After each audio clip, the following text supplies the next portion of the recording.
Testing. Oh. Testing. 1, 2, 3. So we're just doing Red Hot Goblins. gotcha. I got those in. So.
what?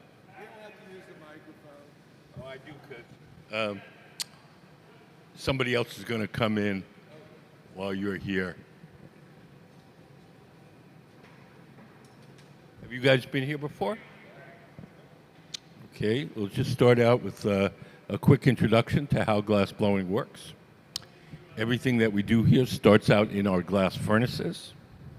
The glass furnaces are the machines where you see the doors closed. There's two of them, one on each side of the studio. Can we put up the glass furnace diagram?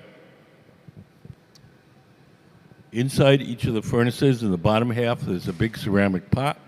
In that ceramic pot is 1,000 pounds of melted glass.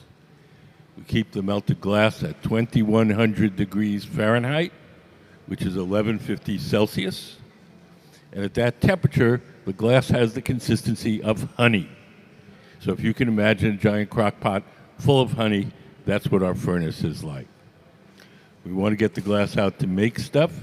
We take one of those steel pipes. We dip it into the molten glass like you're dipping into a big jar of honey. We dip it in, twirl it around. A little bit of glass sticks to the end of the pipe.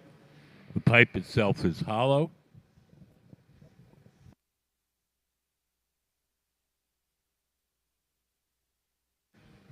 Hello? There we go. The pipe itself is hollow.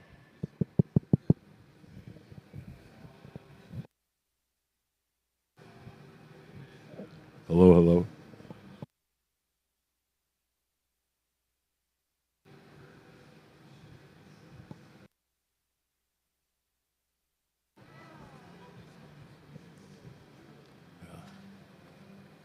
So that's what we're making today.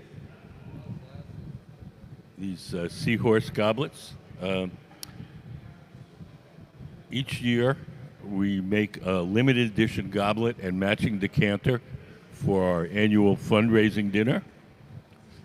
And so this year, the design is that it's a classical Italian style design. Once we get the glass out of the furnace, it only stays soft for a little while. So we do whatever we can while it's hot and soft. And when it starts to cool and stiffen, we go to the second type of furnace, and those are called glory holes. The glory holes are the round furnaces with the doors open. Those have no glass in them. They're just a hot chamber for heating and softening the glass while we're working. If you think about the glass like wax, you know when wax gets hot, it gets soft, but fairly quickly, it gets stiff again. Glass is the same way. So we have a minute or two where the glass is soft enough to shape easily, and then back to the glory hole, heat it up again, and do some more shaping. The folks that are working today are our Museum of Glass Hot Shop team. They're very talented glass blowers. They can make just about anything you can imagine. So on the floor today, the tall guy over on the left, that's Ben Cobb. The young man in the white T-shirt is Gabe Feenan.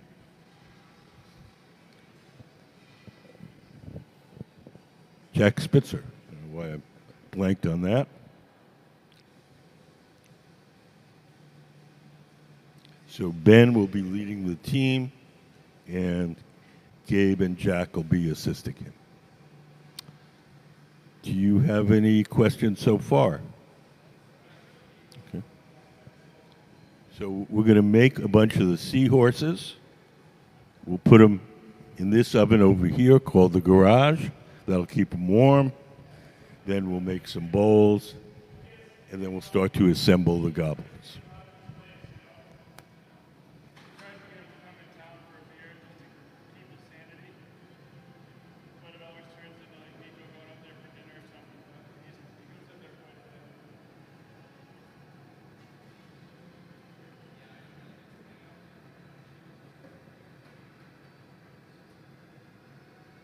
We want to give the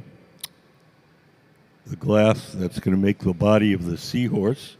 We want to give it a ridged texture, so we use what's called the optic mold. Can we put up the optic mold drawing?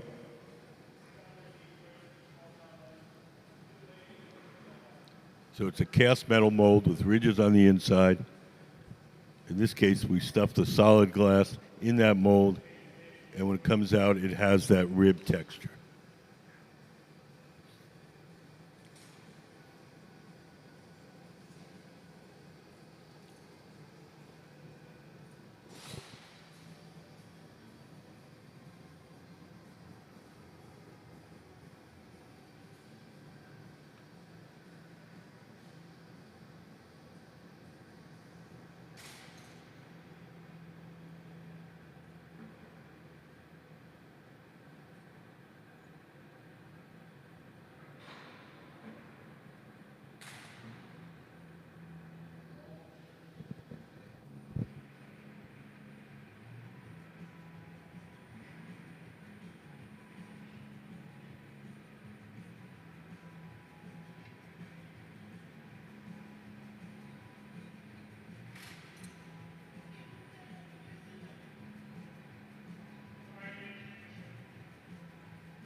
Next thing we're going to do is called a roller wrap.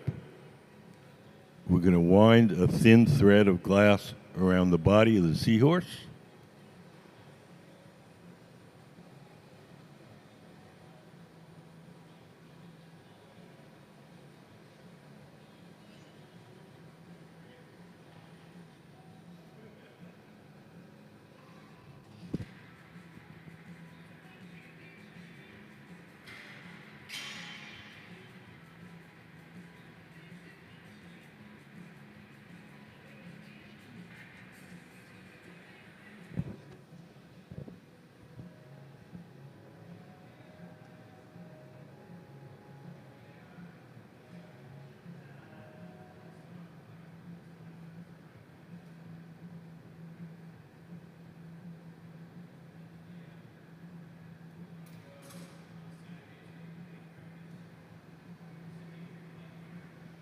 We have two ways in which we heat up the glass.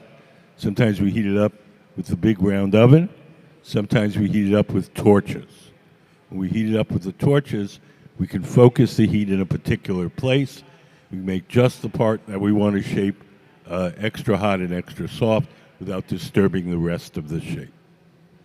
So he's going to curl up the tail of the seahorse. So we took that torch and just heated up that end.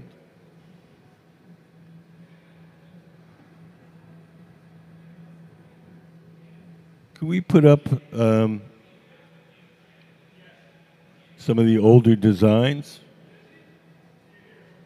So if you look up on the big screen, each year it's a different set.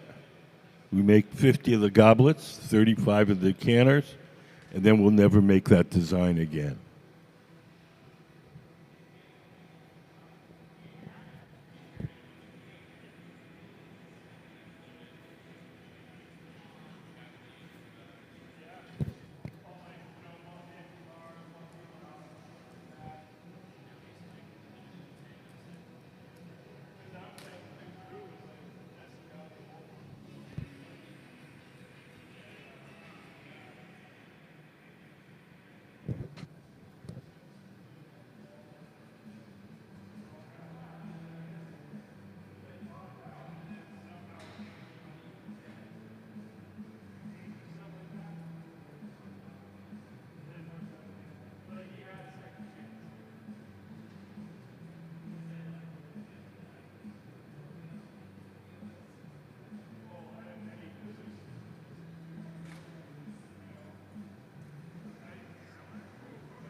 In that big black box, we have gold leaf.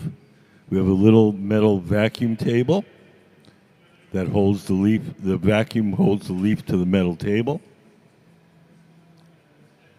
And so we're coating some of these bits with gold leaf. Each time we bring a little bit of molten glass to the glass blower, it's called bringing a bit, B-I-T. So we'll bring a bit for the tail fins, bring a bit for the wings.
So the next thing we're going to do is transfer the seahorse from the rods originally formed on, where it is now, to a second steel rod called the punty.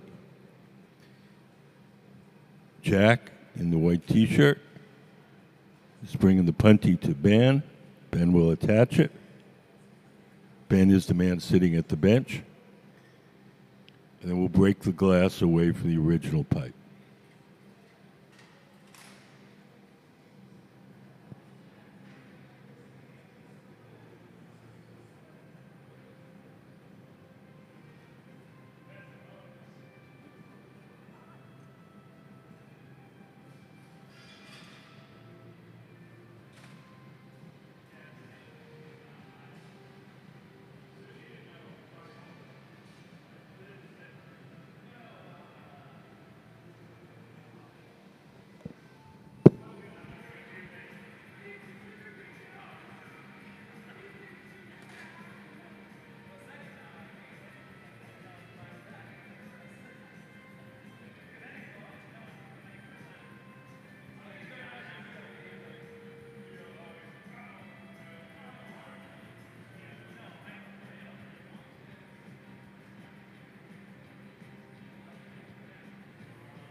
The glass itself is made out of three main ingredients: sand, soda ash, and lime. Sand is the bulk of it. Glass is mostly melted sand. Soda ash is sodium carbonate. It's a chemical which lowers the melting temperature of the sand. And the lime is calcium carbonate, and that stabilizes the mixture chemically. We get the ingredients in a form called batch. Batch is kind of like a cake mix. It's got all the ingredients all proportioned. That's what's in those paper bags. We shovel it into the furnace, and we cook it overnight, and all those chemicals melt together and make glass. So it's not glass when we get it. We get it in the form of the raw ingredients.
he's out of Hilltop, but he's been, Graduated already? yeah, he's been working down here, I think for the last year or two as a volunteer. Never seen him. Oh, well. We're making these goblets here. So we're going to make the seahorses first. We'll place them in that oven over there, keep them warm. Then we'll make the bowls, the stem and the foot, and we'll put the whole thing together.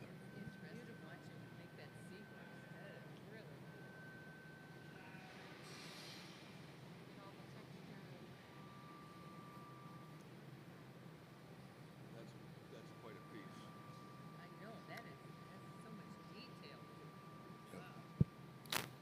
So each year we design a matching goblet and decanter, and we make a limited edition, and we sell it at our annual fundraising dinner. So this is this year's. Can we put up some of the previous? There they go. So each of these designs are by our resin team of glassblowers. They design them and they make them.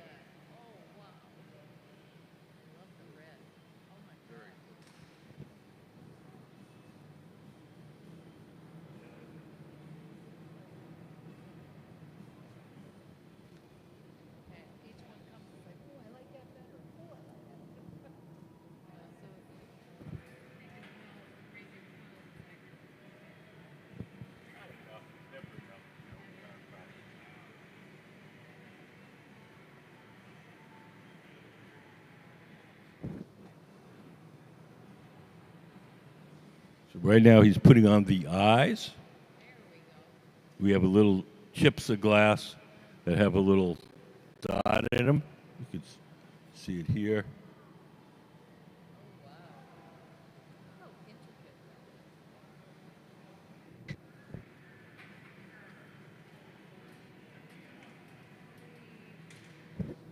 Make 50 of the goblets, 35 of the decanters, and then we'll never make that design again. So.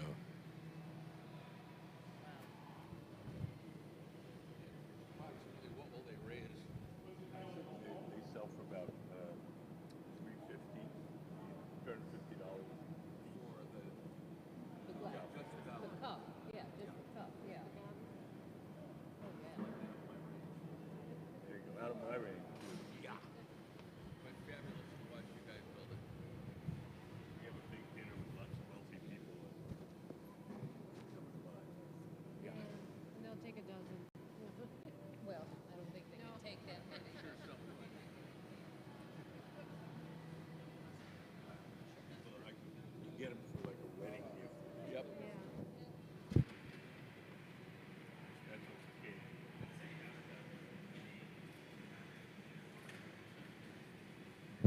How much time does it take? Oh, I would say they're about 40 minutes and 30 years. 40 minutes to make them and 30 years to learn how.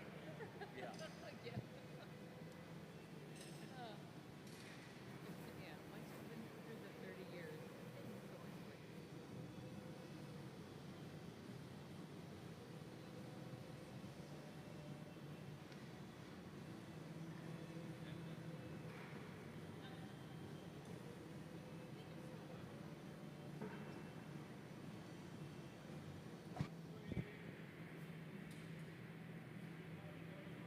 They eat that,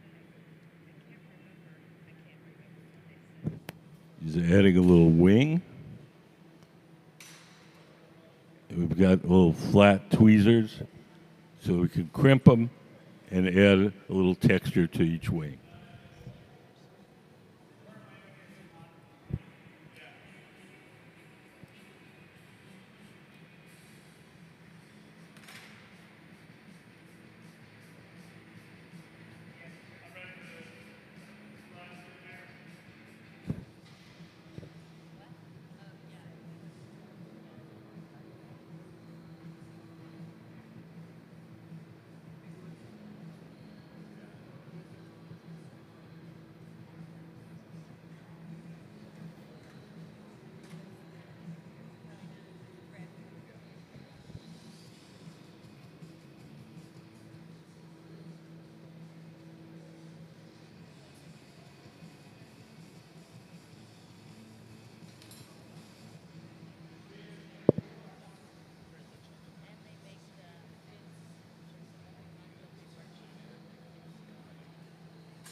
just came in, hi. How are you guys? How are you? Good. Have you guys been here before? Okay. You have. Some have, some haven't. Well, so what we're making these goblets that you see on the pedestal with the seahorse in the middle. These are for our annual fundraising dinner. Each year we make a limited edition. Ben's going to come over and show you his seahorse.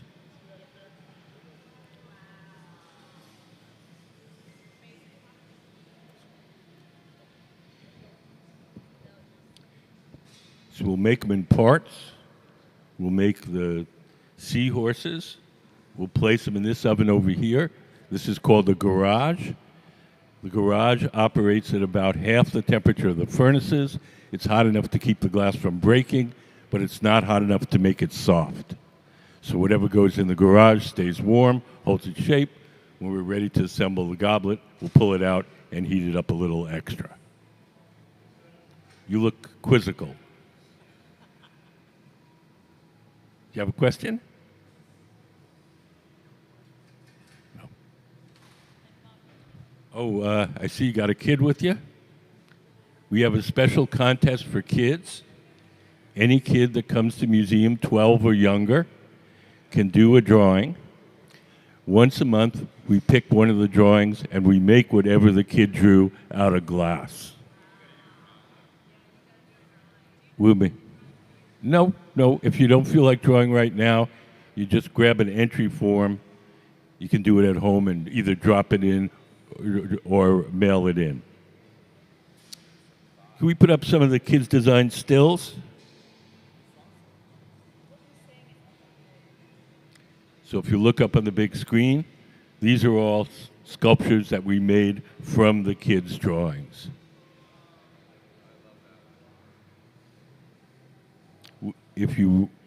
We'll make 2 of each drawing, one for the kid to keep and one for the museum collection. If you win, we'll call you up ahead of time. You can bring the whole family down, and we'll make it right in front of you. When's the next for that? It's all the time. Is there only in town for Yeah. Well, there's a table. There's a table out in the lobby with drawing materials and entry forms, and you can either just sit down at the table in the lobby, do the drawing, or you can grab an entry form and mail it in or drop it off. Yeah. What's the temperature of the garage and what's the temperature? Okay. Can we put up how hot is it?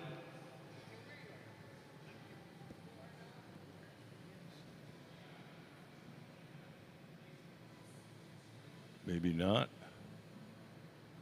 Okay. Well, the glass furnaces, the 2 machines you see with the doors closed where we keep the molten glass, those are 2100 degrees, 1150 Celsius. 2100 degrees, just to give you a frame of reference, is about as hot as the hottest volcano. So having a glass furnace is basically like having your own private volcano that's filled with glass instead of lava. The garage is 800 degrees on one side, 1,000 on the other. And the glory holes are about 2,300 degrees, that's 1260 Celsius. The furnaces themselves run on natural gas and hot air. Do you have a question? Will you consider something that the kid has already drawn? Sure. If we can send that one in? Yeah. Deal. We'll pick up the stuff and make it happen.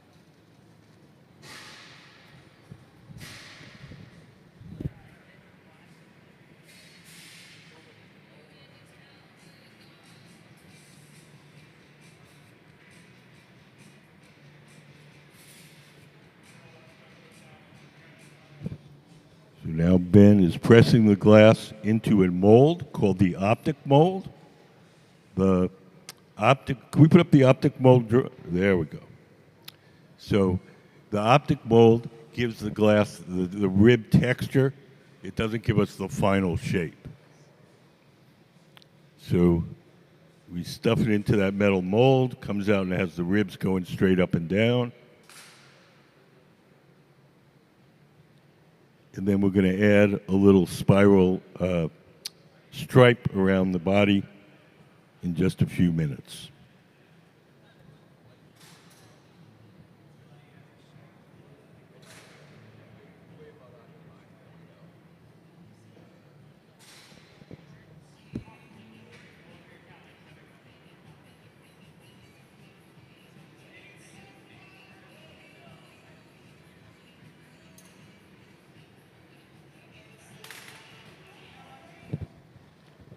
The man leading our team today is Ben Kopp. He's the man sitting at the workbench. Ben's been blowing glass for over 30 years. He's taught glassmaking at the world-famous Pilchuck Glass School. And he's been the head of our glass shop since it opened.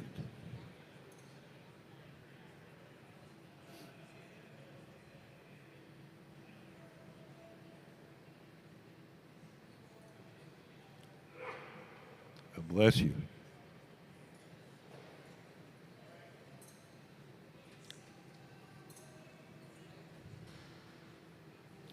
So the next thing we're going to do is add the spiral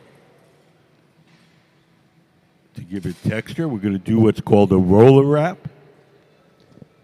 You see that sets of rollers on the metal table.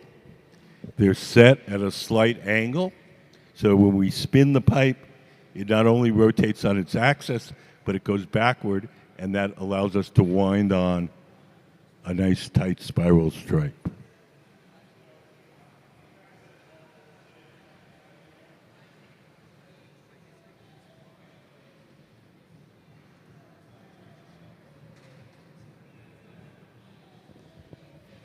You guys have any questions?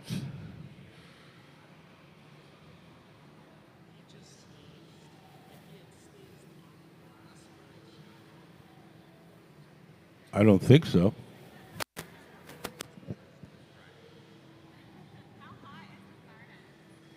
2100 degrees Fahrenheit. That's pretty warm.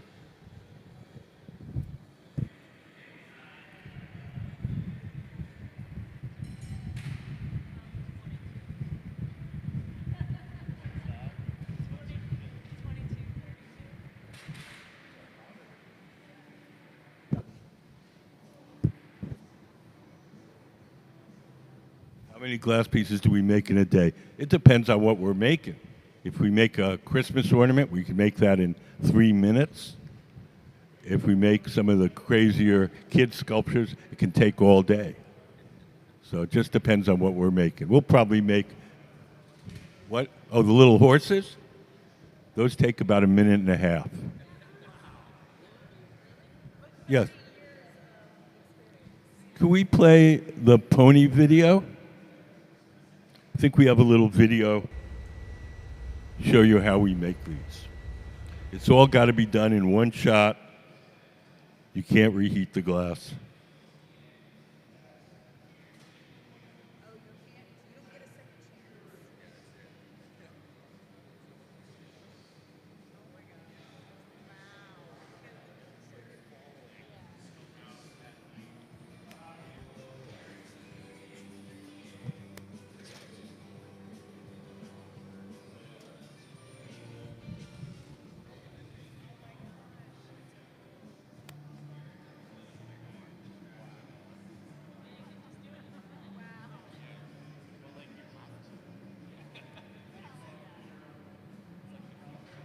If they mess up, they can remelt the glass. If it's clear, we can recycle our clear waste. We don't have a good way of recycling our colored waste. We toss it. No. The glass. Well, the big furnaces. Can we put up a furnace diagram again? Well, the after we finish the horse.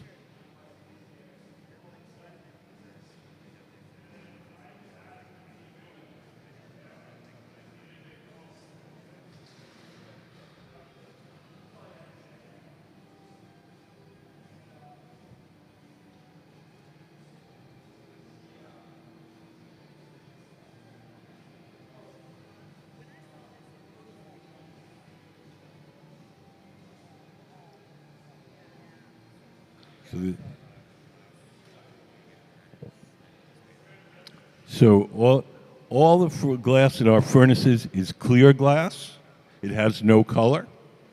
So when we have little bits of colored glass that from trimming and stuff like that, we can't throw it back into the clear furnace to melt it because it would muck up the glass. But we do save our clear waste and recycle it. The glass that we have, excuse me? Oh, you mean how do we get the glass out to make stuff? So the glass furnaces, can we have a furnace diagram again? Sorry for making you do that. So inside that furnace, it looks like that in the middle. So inside the furnace, there's 1,000 pounds of melted glass in a big ceramic pot. We keep it at 2,100 degrees, and at that temperature, the glass has the consistency of honey. So when we want to get the glass out to make stuff, we take one of those steel pipes, and we dip it into the melted glass, twirl it around. A little bit of glass sticks to the end of the pipe. The pipe is hollow, so when we blow, the ball of glass blows up like a balloon. So, Look, your graphics guy is on it. what? Your graphics guy is on it. He put a honey picture up there. There you go. We've done this before. Not your first rodeo.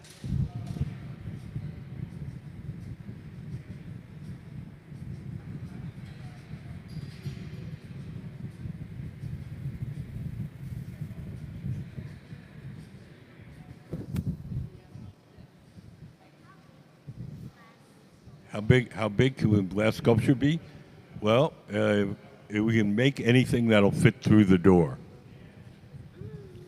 Once it's bigger than the door, we can't do much about that. If you look at the glory hole, the round furnace, you see there's 3 sets of doors.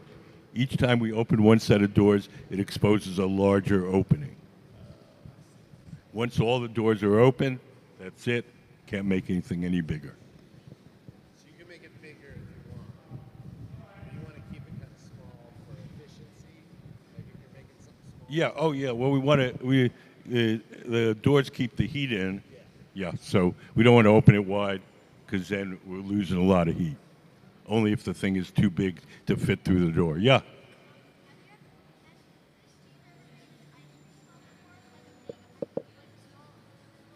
Ice cream cone? I don't know. I have to ask.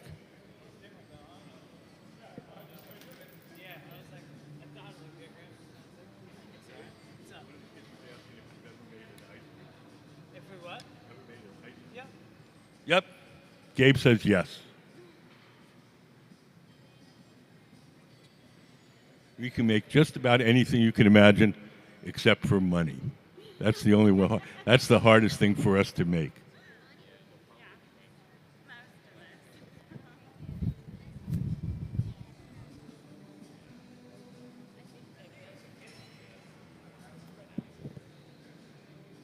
You guys want to check out one of the horses?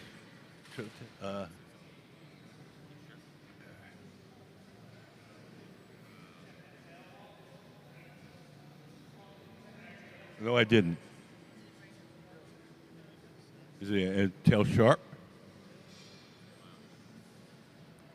Give the little girl. She'll give it to the little girl. Let her see it.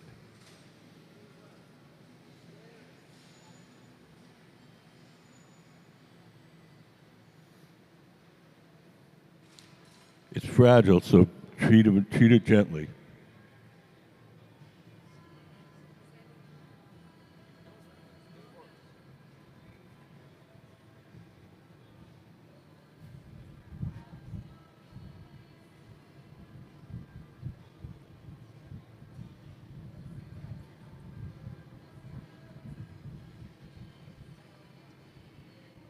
Yes.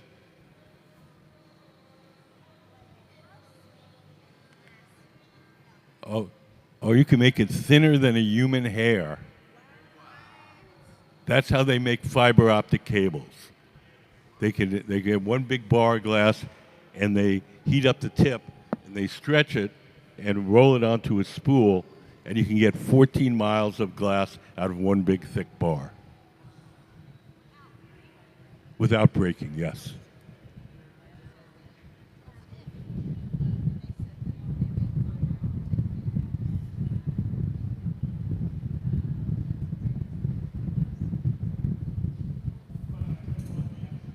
When glass is really thin, it's flexible. If you've ever gone to a big city and go to a big city department store, and they have these big display windows out on the street, if you press on them, you'll see that they flex.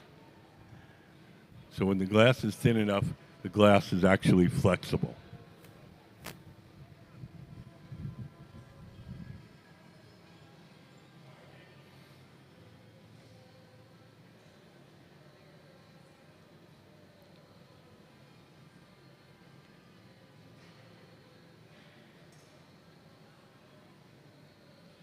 Each time one of the glass blowers brings a little molten glass to the main glass blower, it's called bringing a bit, B-I-T. Yeah. What? Bit, B-I-T. So there, Gabe's bringing a bit to Ben. Ben's sticking it on. And he's going to make the mouth of the seahorse.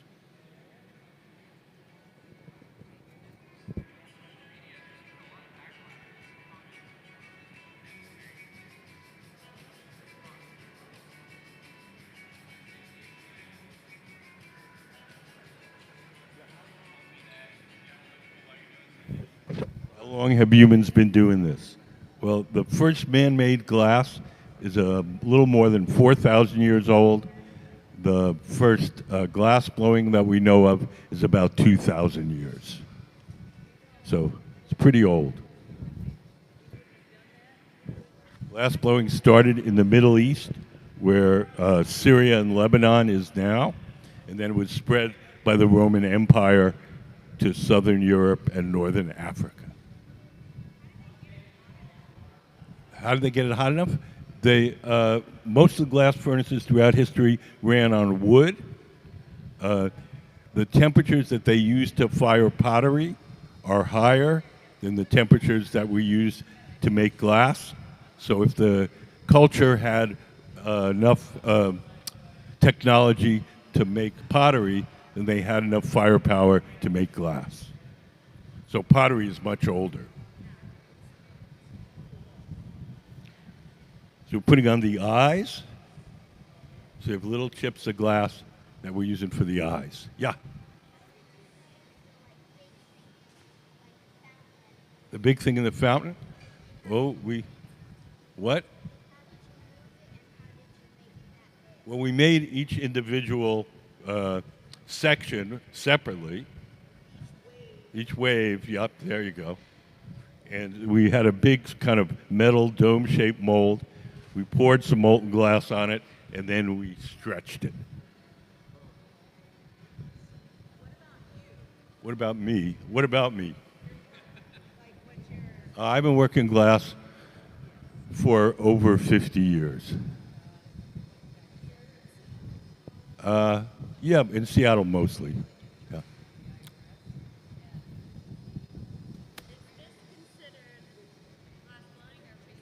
This is part of glass blowing, yeah. We're gonna blow the foot and the bowl of the goblets. But we're making the goblet, the stem is solid, but that's part of glass blowing. No, flame work is when they have a table-mounted torch, and they use pre-made rods. So you've got some here. They use pre-made rods and tubes that they buy, and they work it over a torch on the table. This is furnace glass blowing. we use the molten glass from the furnace. Nope.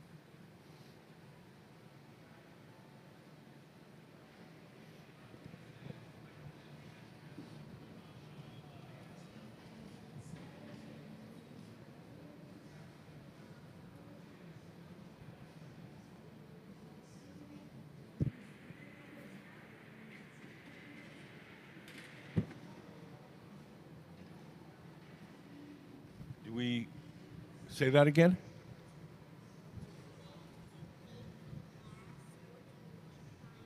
Well, we get what's called batch. Batch is like a cake mix. It's got all the ingredients, all proportioned, and we shovel it into the furnace, and we cook it. And so it's not glass when we get it. It's just it's all the raw ingredients. And then we cook it overnight. All the chemicals melt together and make glass. The three main. Can we put up the ingredients slide?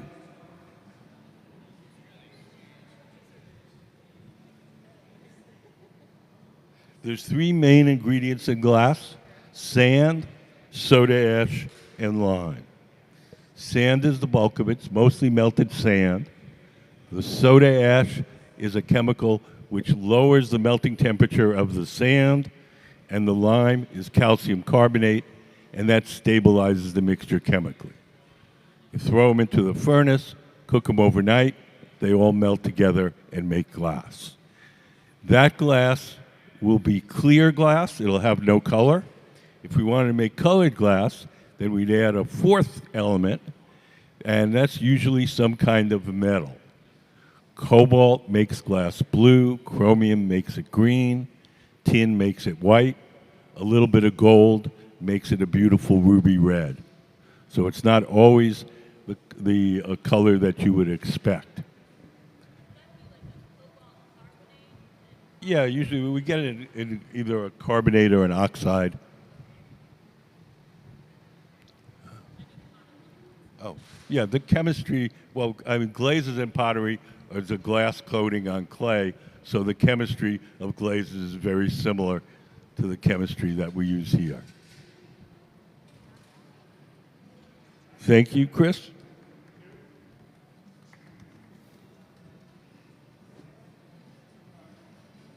So that seahorse will stay in the garage until we're ready to assemble the goblets. So that oven, that's the garage, the silver oven with the curved side. We call it the garage because that's where we park stuff until we're ready to use it. It's about half the temperature of the furnaces. It's hot enough to keep the glass from breaking, but it's not hot enough to make it soft. So whatever goes in the garage stays warm, holds its shape. When we're ready to use it, we'll pull it out and heat it up a little extra. Yeah, go ahead. How much time do you have in shaping it and getting it in there before we break? Oh, we have a couple of minutes. Yeah, we don't have to rush.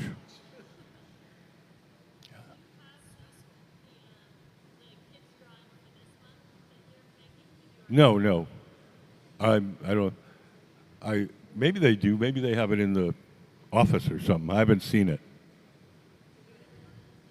Yes.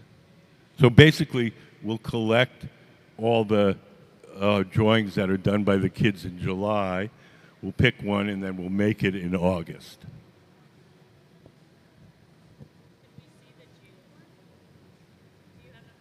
No. I don't.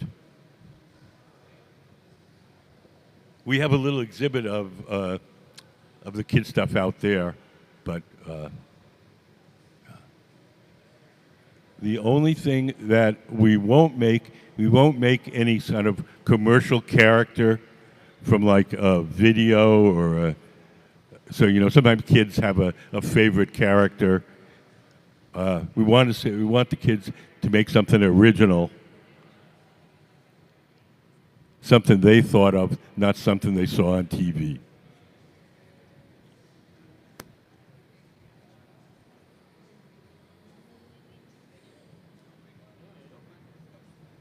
It's free, by the way. It doesn't cost anything. So, in case your parents are concerned.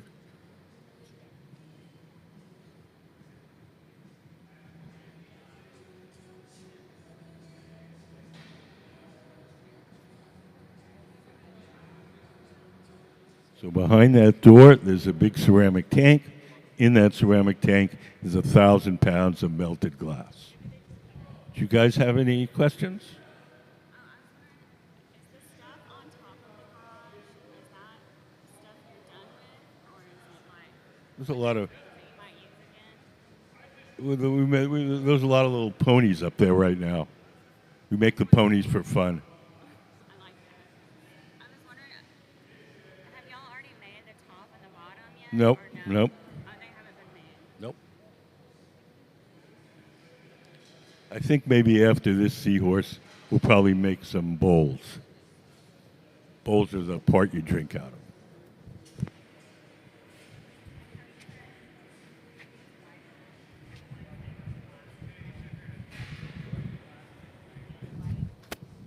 Yeah, the one straight ahead with the doors closed. That has the glass in it. Yes. Can we put up the furnace diagram again? So that's what it looks like inside. And it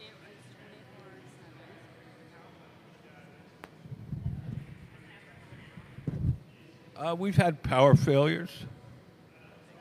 We just button it up, and then if it's out for a long time, we have propane burners like you'd have in a barbecue, and we can keep it warm enough so that the furnace isn't damaged. It won't be hot enough to work out of. That's the raw ingredients. This is called charging the furnace. Charging, CHRGING. So those bags have the raw ingredients for the glass.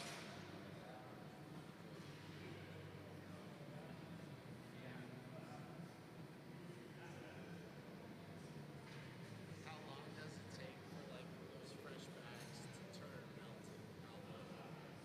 Well, it's probably glass in a couple of hours, but it has to be cooked overnight to get all the bubbles out.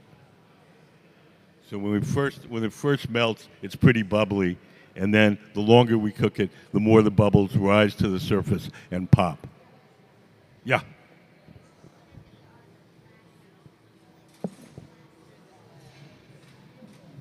How heavy are the? The bags of mixture.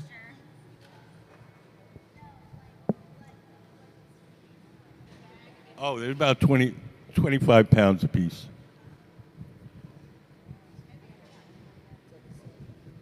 So is today a seahorse day? Nope. Oh, they're not. Oh, yes, yes, yes.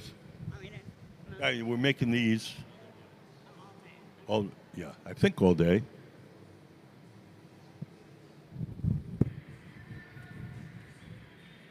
Hi. Do you have a question? Or just saying hello? Just hello. Hi.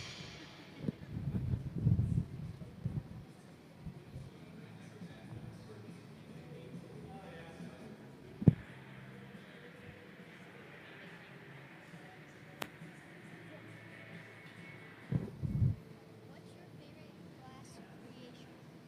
I'm not really a favorite guy. I don't have a favorite movie. I don't have a favorite flavor ice cream. Is there something that you enjoy making the most? Money.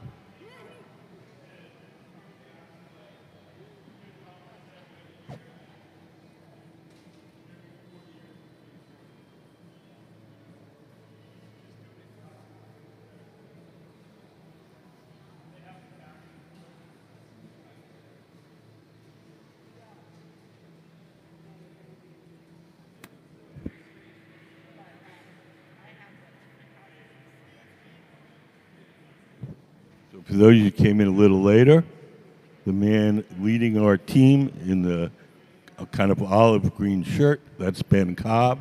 He's the head of our glass shop here. The man sitting down with the hat is Gabe Feenan, and the young man in the white T-shirt is Jack Spitzer.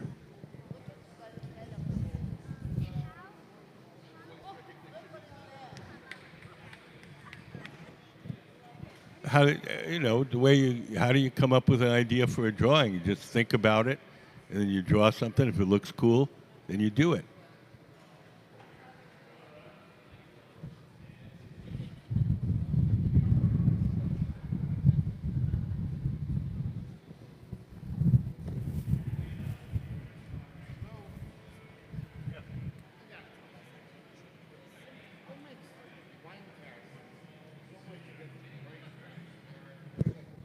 glass?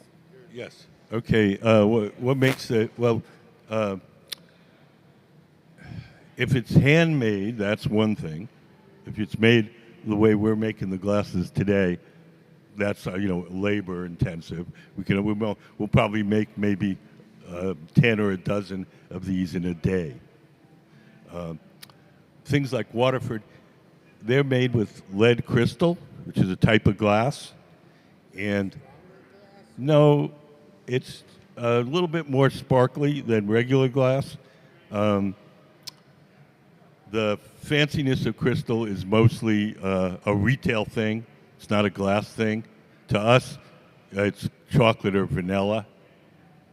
So this is called soda lime glass, lead crystal.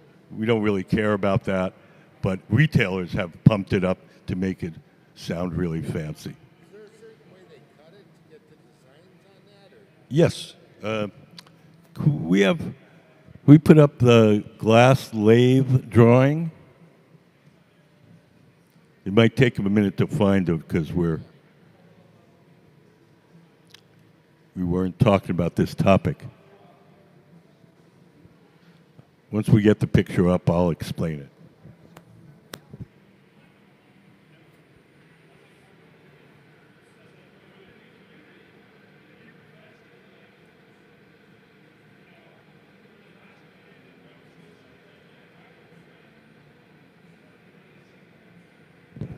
So the machine is called the glass lathe. It's got a motor and a spindle, and mounted on the spindle is some kind of abrasive wheel. In the old days, it used to be sandstone. Today, it's industrial diamonds.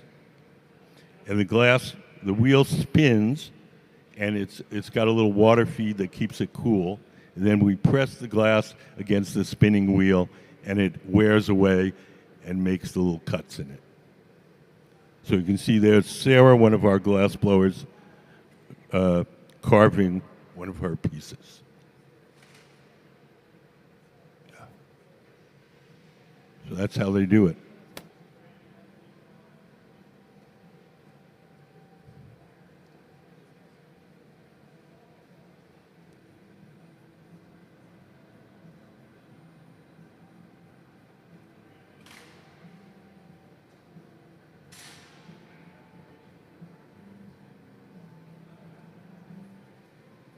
Okay.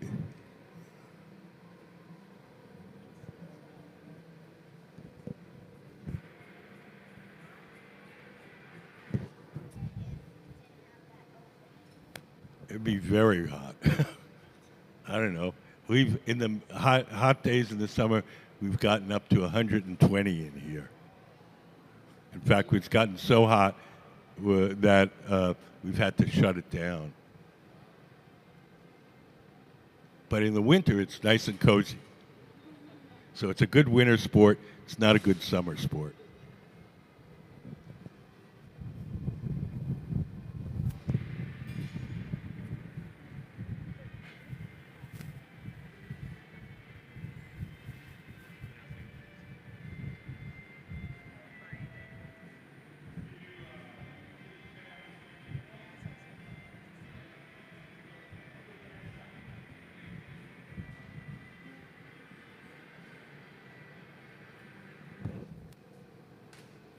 Hi.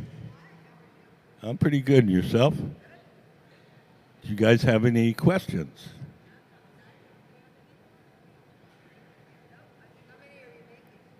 We're making these goblets that you see here on the pedestal. Oh, how many? 50 in total. It's a limited edition goblet for our annual fundraiser. So we'll make 50 of those, and then we'll never make that design again. No, they have a fixed price.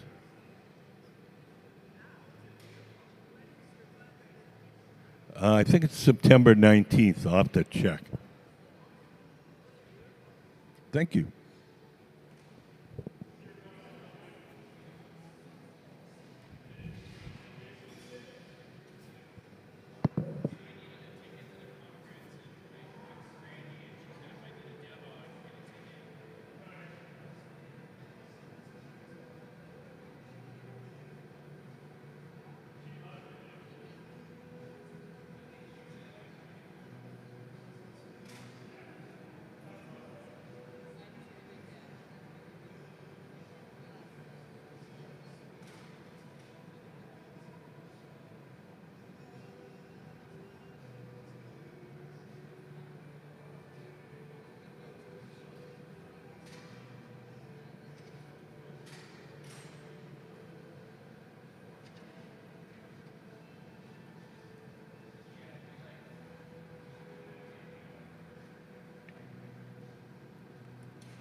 September 19th.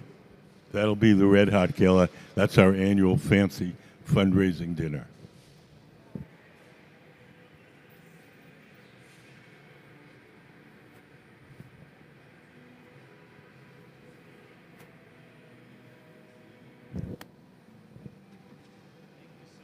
Oh, you're very welcome. Thank you for coming in, guys. If you do your drawing, bring it in here. I want to see it. Okay, take care. Good.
That they don't heat up and They're made out of steel. Most of them are stainless steel.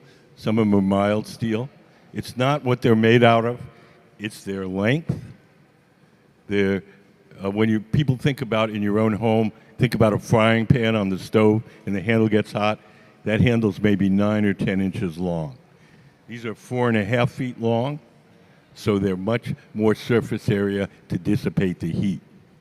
Also, once we coat the end with glass, glass is an insulator, so it's not ever exposed to the direct heat of the furnace anymore.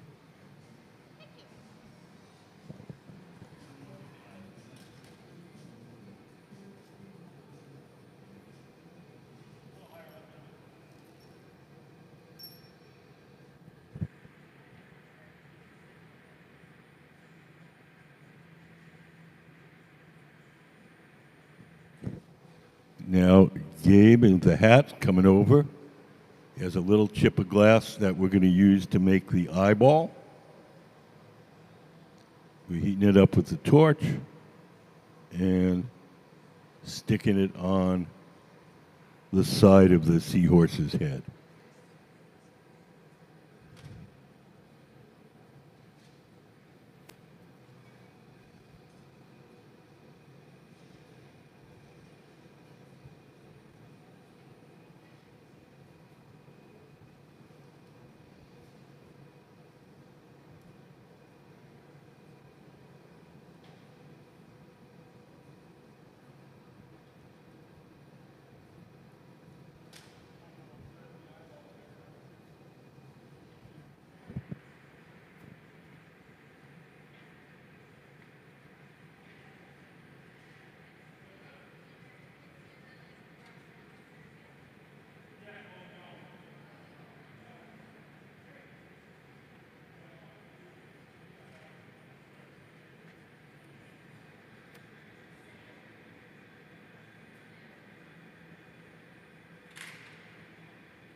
So if you just came in a little later, the folks on the floor are our Museum of Glass Hot Shop team.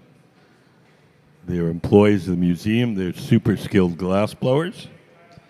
And we're making these seahorse goblets that you see on the pedestal. We're going to make them in parts. We're going to make a bunch of the seahorses. Then we're going to make the bowls. And then we're going to make the foot and stick a bowl on top. So as he finishes this seahorse, we're going to put it in that silver oven over there. That's called the garage. We call it the garage because that's where we park stuff until we're ready to use it. The garage operates at about half the temperature of the furnaces.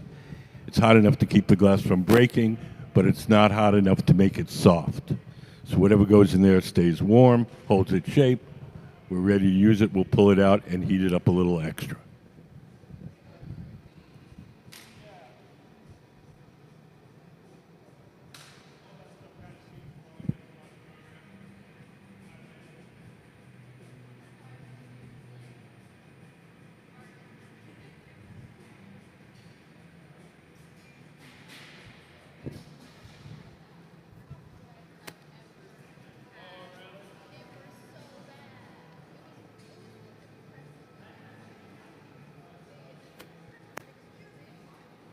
Yes.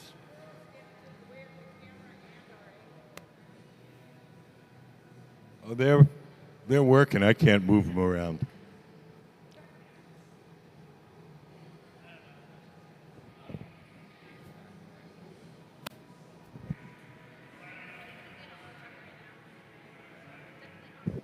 So this seahorse is pretty much done. We're going to take it off the metal rod. We're going to put it on that tray and then put it in the garage.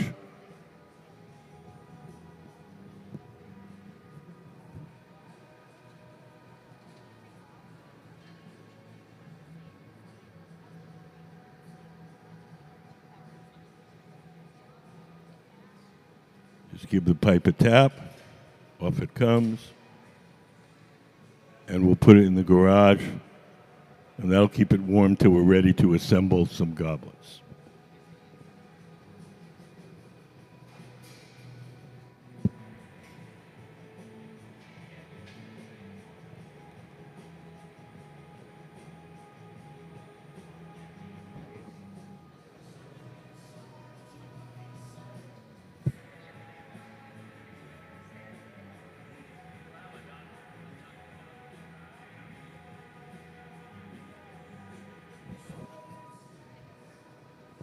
For those of you who came in a little later, just give you a quick introduction to how glass blowing works. Everything that we do starts out in our glass furnaces. The glass furnaces are the machines where you see the doors closed. There's two of them, one on each side of the studio. Can we put up the furnace diagram? So if you look up on the big screen, that's what the furnaces look like inside. So in each of the furnaces is a big ceramic pot. In that ceramic pot is 1,000 pounds of melted glass. We keep the melted glass at 2,100 degrees Fahrenheit, which is 1150 Celsius. And at that temperature, the glass has the consistency of honey. If you can imagine a giant crock pot full of honey, that's what our furnace is like. When we want to get the glass out to make stuff, we take one of those steel poles and we dip it into the melted glass like you're dipping into a big jar of honey. We dip it in, twirl it around. A little bit of the glass sticks to the end of the pipe. The pipe itself is hollow, so when you blow, the ball of glass blows up like a balloon. Excuse me.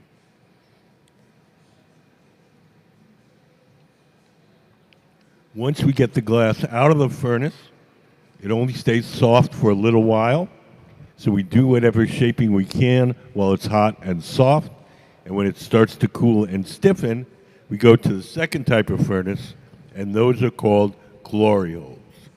Those are the round furnaces with the doors open. Those have no glass in them.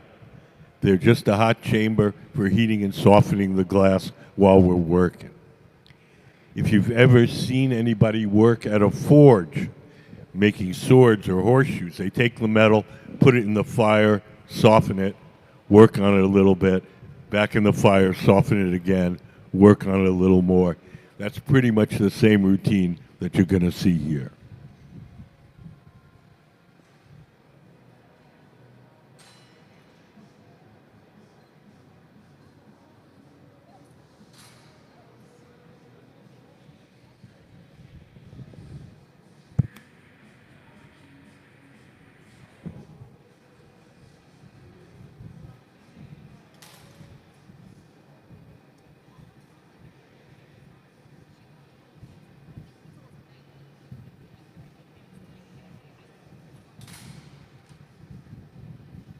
So right now, Ben is making the body of the seahorse.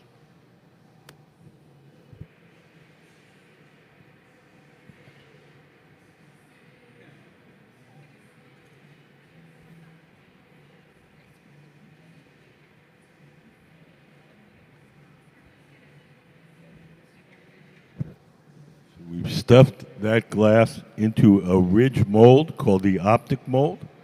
And that's going to make ridges that go straight up and down.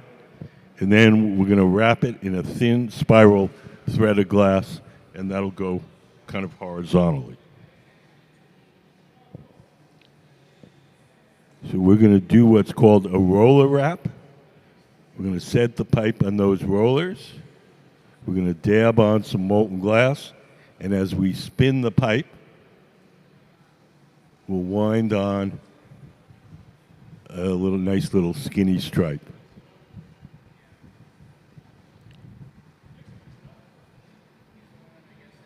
So that'll give us the texture that you see here.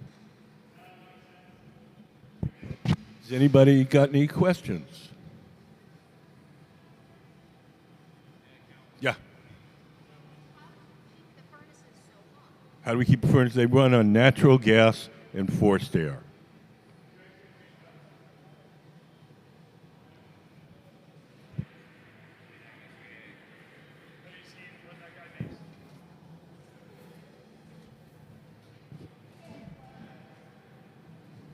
Yes.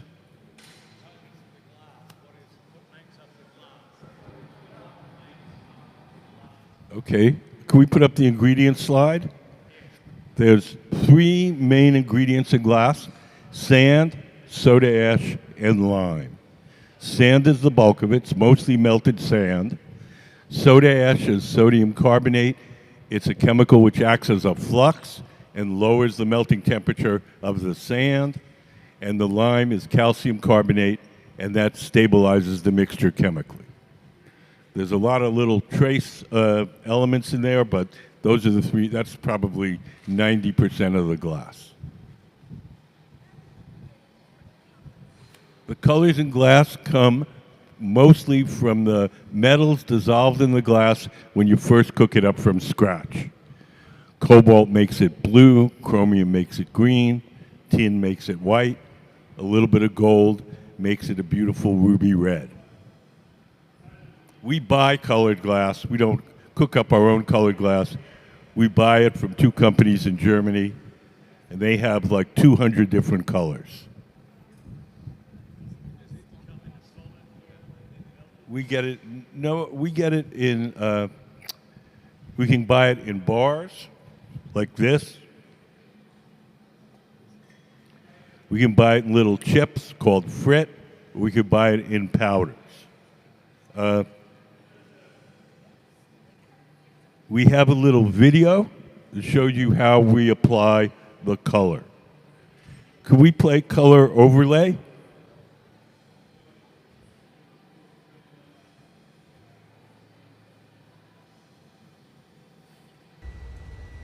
Color overlay. Oop. Little miss. There we go. The color in glass comes from adding various materials to the mixture of raw ingredients called batch. Most of the colorants are compounds containing some kind of metal.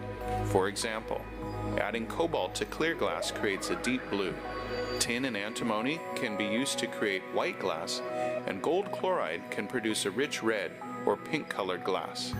Colored glass is melted in furnaces, just like clear glass, and then is usually rolled into bars for storage and easy application. In order to apply color bar to a bubble, we first need to preheat the color to approximately 950 or 1000 degrees Fahrenheit in a color oven or garage. Once warm, the color is then picked up on the end of a punty rod using a little bit of clear glass as a support. The color is then heated in the 2300 degree glory hole to soften it and make it malleable, while another artist creates a small bubble of clear glass on a blowpipe. Once warm, the color is dropped over the clear bubble, and then using a variety of hand tools or the steel marver, the color is rolled back over the clear in an even layer. This process is called dropping color, or creating a color overlay.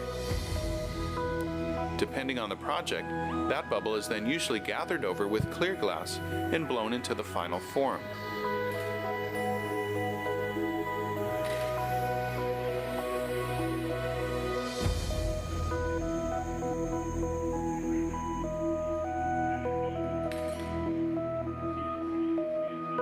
The finished product may appear to be all made from colored glass, but when viewed in cross-section, we can see that there is only a thin layer of color sandwiched between many layers of clear glass.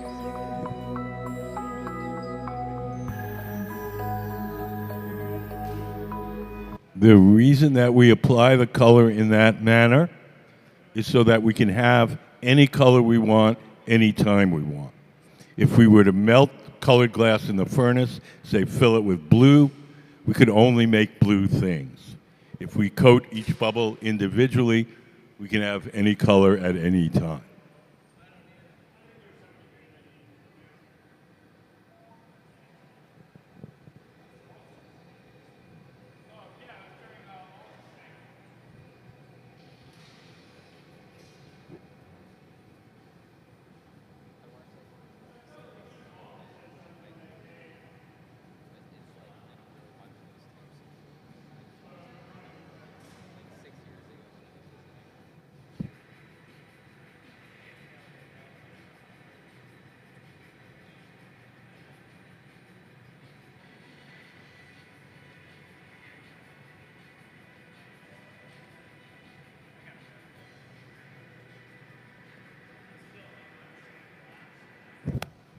Do you guys have any questions? Good.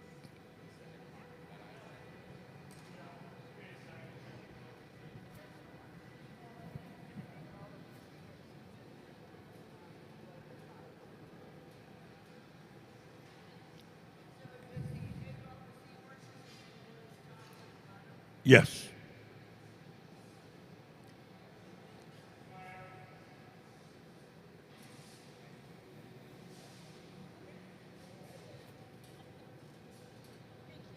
Welcome. Thanks for coming in, guys.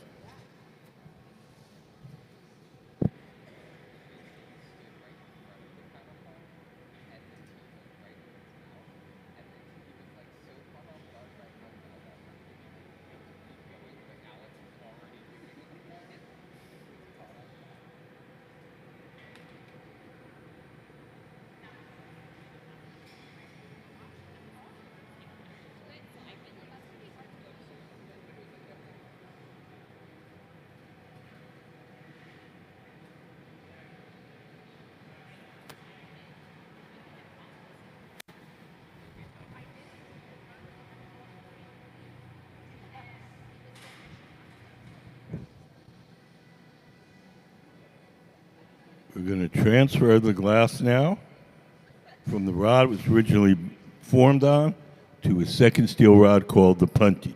This will allow us to access the opposite end. So the tail of the seahorse is now attached to the second metal pipe. And now the top is exposed. Now we can form the head.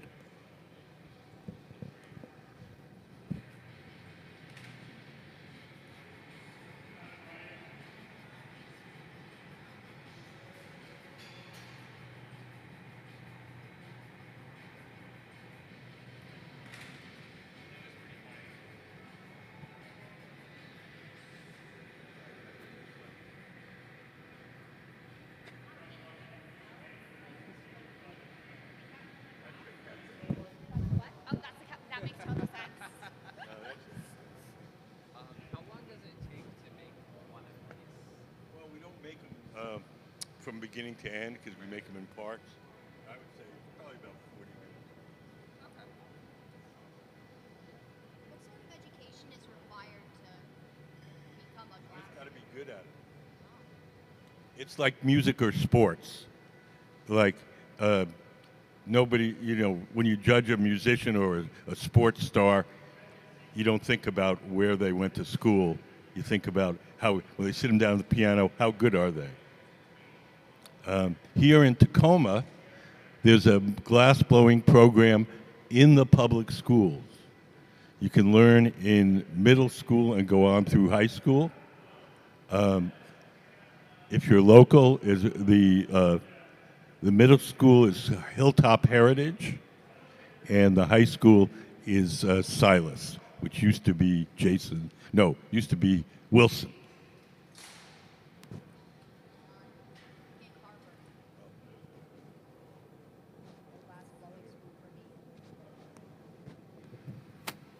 me. Is we take a lot of the kids from that program, the Hilltop program, here as apprentices. And Jack, who's the young man in the white T-shirt, he went through that program, and now he's a professional glass blower.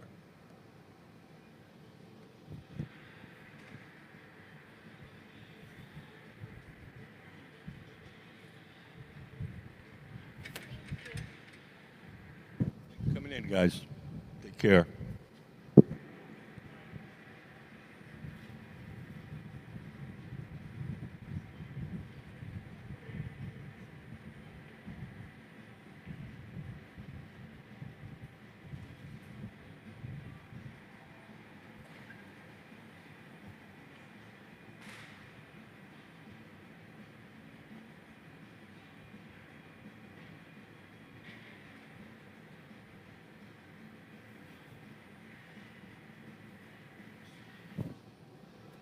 That big black box, we have a little vacuum table in the bottom, and we've laid out some gold leaf. So we're taking the clear glass from the furnace and rolling it in the leaf to make some of the additions.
guys have any questions? Okay, I've been sitting here for a while, so are they going? I have a car parked somewhere, You have a what? an automobile parked somewhere. Oh, I gotta watch the time. Are they gonna do the glass blowing within the next half hour or so, or they gonna keep yeah, it we, on? we, we blow from 10 to 1 and 2 to 5. 10 to 1. 10 to 1, yeah. So we'll be blowing for another hour and then we'll take lunch. Okay, so then I have to be back at my automobile. So I won't be able to see them blow the glass, just the floors. Well, you know, we stream it to the internet so you can actually watch us on your phone. Well, I've been copying it off the screen, Yeah. but I'm not from here. It's one of those. We actually, in Alabama, we went to this thing where the college was doing a glass blowing thing. My two kids and my daughter and I went. Oh, cool. And so, but it was an exhibit. It wasn't in the. They weren't actually making it right there. No, they were making Oh. some, but they brought. It was the outdoor furnace of the college right there. Nice. And so I figured, hey, I'll come see what they do here. Yes.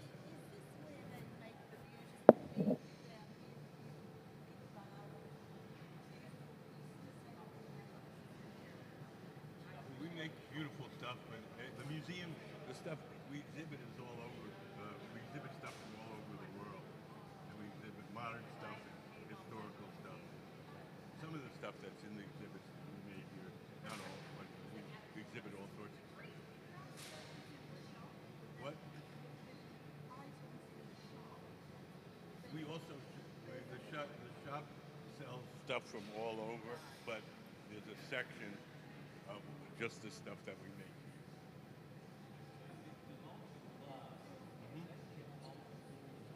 Yes, 24/7.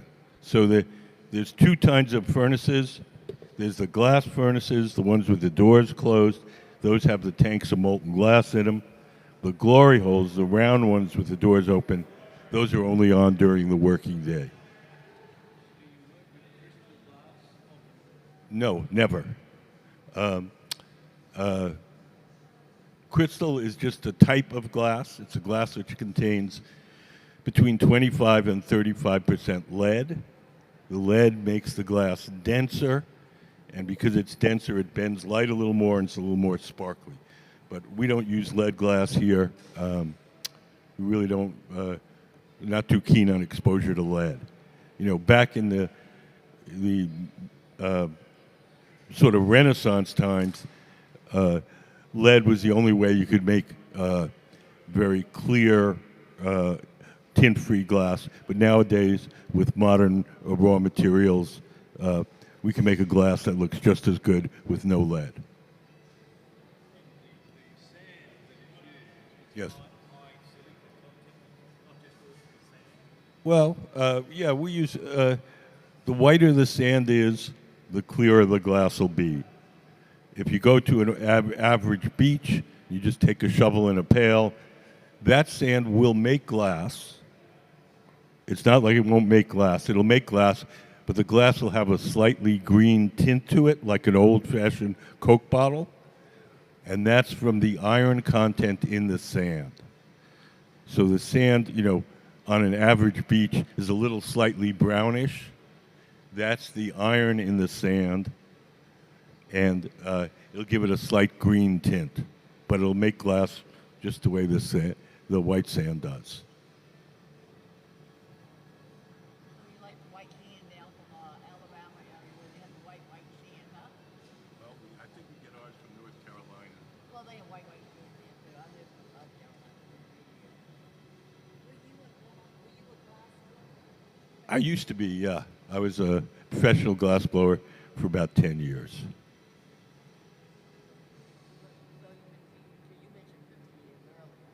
Oh yeah, I my specialty is glass painting, enameling on glass. But today I'm a tour guide. Tour guide. Oh, you can read what he says up there. Oh, that reminds me.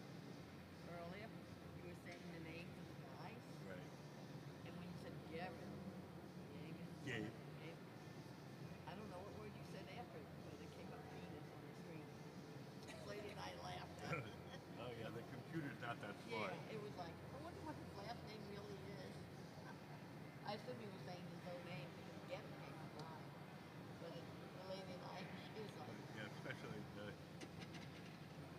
He gets most things right, but not everything. I can't even talk on it. I tried. Well, the thing is, I have Thanks an for coming in. accent, and with my accent, like there's been different programs I've tried, they never get anything right. So I don't even try talking into it anymore. So we really don't have to worry about computers taking over the world because they're not that smart. Well, I'm gonna have to get going if I want to look at the rest of it. Okay. Well, thank you for coming in.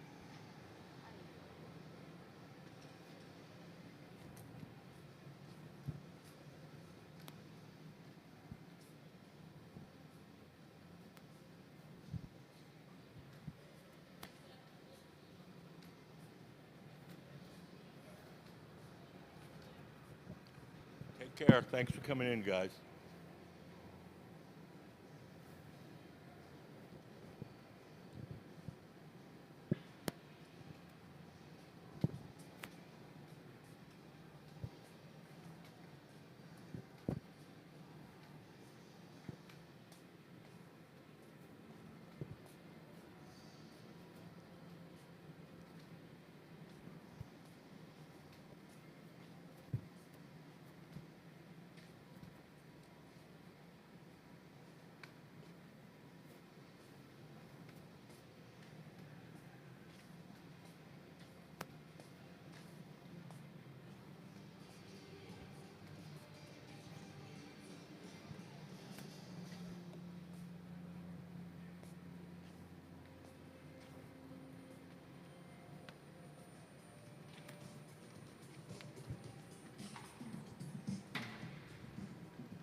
If you came in a little later, we're making the goblets that you see on the pedestal. There's with a seahorse in the middle. We're making a limited edition of these goblets for our annual fundraiser, which will be September 19th. And each year we design a unique goblet and matching decanter, and we only sell them at our annual fundraiser. We make a limited edition. We'll make 50 of the goblets and 35 of the decanters, and then we'll never make those designs again. Can we put up some of the previous designs up on the big screen? So each year, it's something completely different.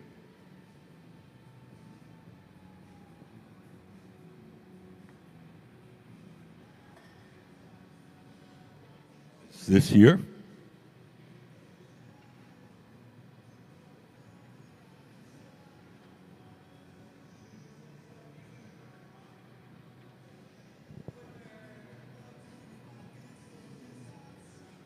So most of the morning, we've been making the seahorses, these guys here.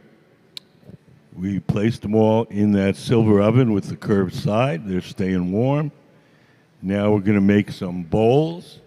The bowl is the part that you drink out of. And we'll put those also in the garage, the silver oven with the curved side. and then we'll start to assemble.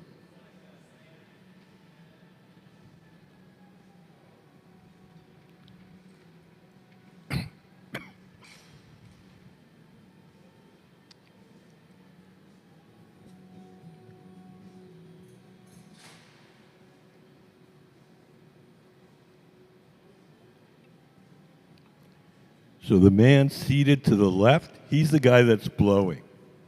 He's blowing through that steel tube, the blowpipe, and inflating the glass while the man sitting at the bench shapes.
So the next part we're going to make is called the avolio.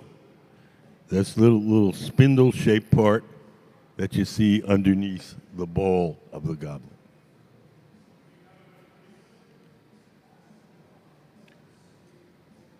Jack is going to bring some molten glass to Ben sitting at the bench, and Ben's going to shape it.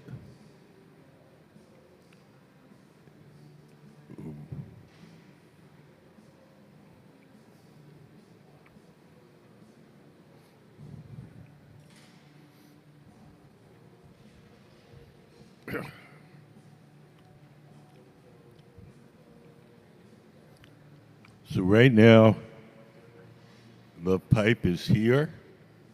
We're going to transfer the bowl from this end. We're going to grab it from here, and then we'll open up the top. Do you have any questions, sir? So when he's putting it in this oven, he's just heating it up. Exactly. Yeah, that comes from one of these furnaces.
So we're going to stretch out the glass at the top, and we take a pair of shears and trim off that thick part.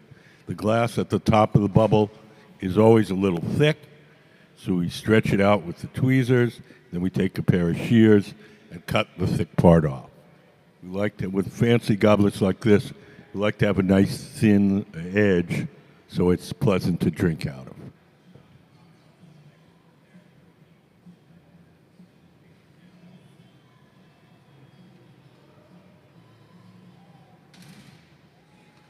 We're going to blow a little air into the front end to make the shape rounder and fuller.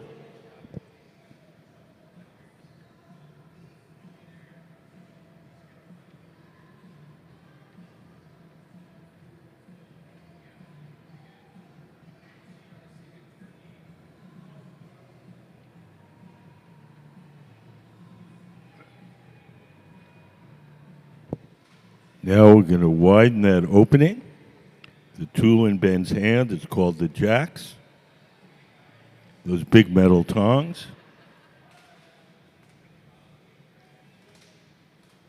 And he presses against the inside of that opening as the glass spins, and it makes the opening wider.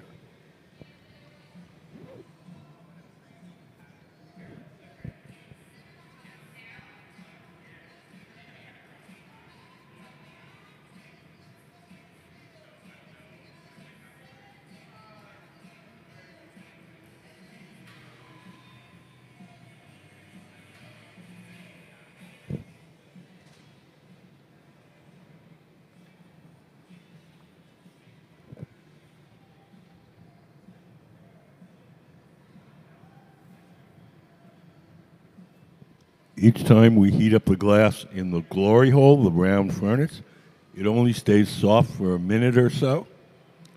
So we do whatever shaping we can while it's hot and soft.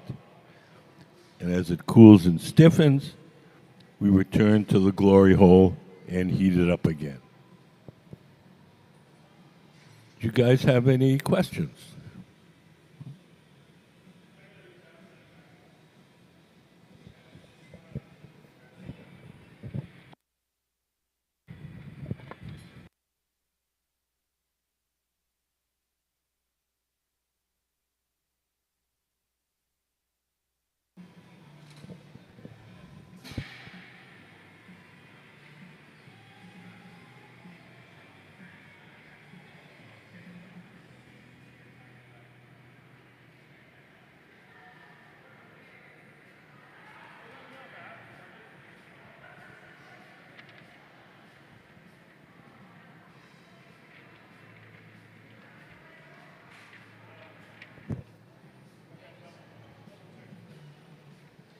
So we're almost done with this goblet bowl. We're going to take it off the metal rod. We're going to place it in the silver oven over here called the garage. And that'll keep it warm until we're ready to assemble a goblet.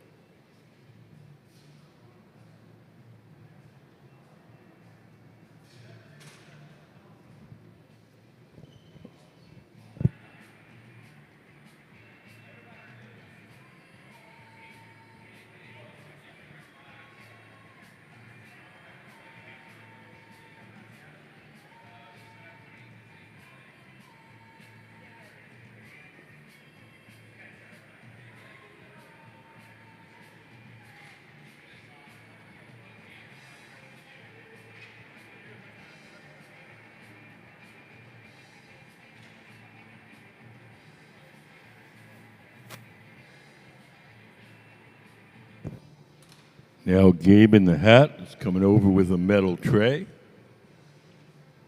We're going to take the bowl of the goblet off of the metal rod, put it on the tray, and we'll put it in the garage, the silver oven with the curved side, keep it warm until we're ready to assemble the goblet.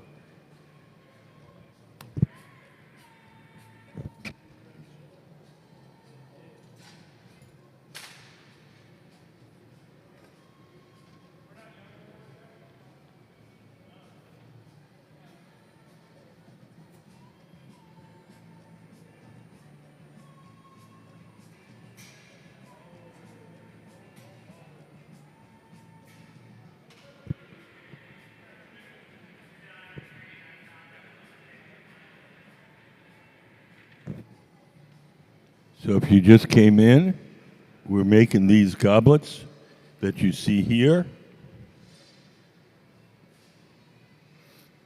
We make them in parts. We made a bunch of seahorses this morning.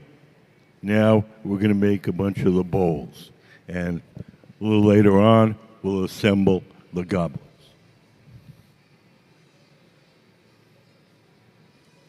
Yes. Yes. Why is it important to keep the glass warm? If it's allowed to cool too quickly, it breaks. When we're finally done, we'll put the glass in one of these big black ovens and we'll slowly cool it overnight, and that'll prevent it from breaking. But while we're working, we have to keep it warm. If we let it get too cold, it'll crack. When I say cold, I mean below 900 degrees.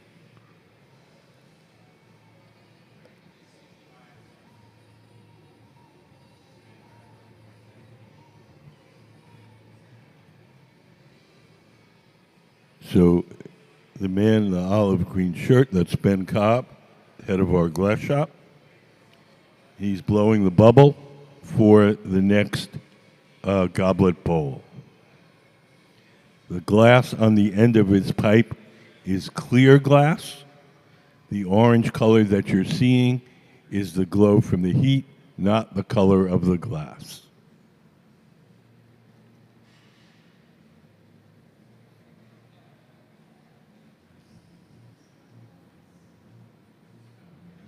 You'll notice that one of the glass blowers is seated to the left of the workbench. He's the person that's going to be blowing. He's going to blow through that steel tube and inflate the glass while Ben, sitting at the bench, shapes it. So Gabe on the left is blowing as Ben, sitting at the bench, shapes the bubble.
Does anybody have any questions?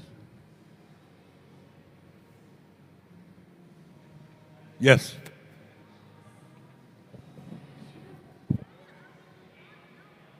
How hot are the ovens? The round oven with the door open is 2,300 degrees Fahrenheit.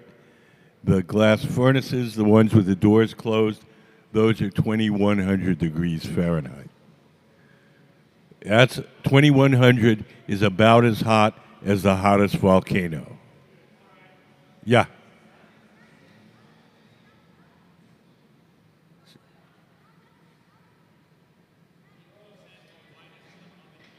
Why does the oven melt? It's made out of what's called fire brick. It's a very high fire clay. They fire it, much higher than the temperatures that we heat the oven to. So it's the kind of bricks that you might see in a pottery kiln.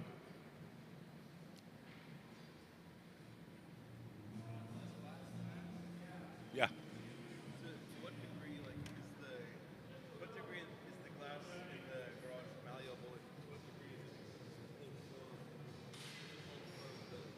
is it? Okay, when we put the glass in the garage, it's about 1,000 degrees. At that temperature, the glass is hard.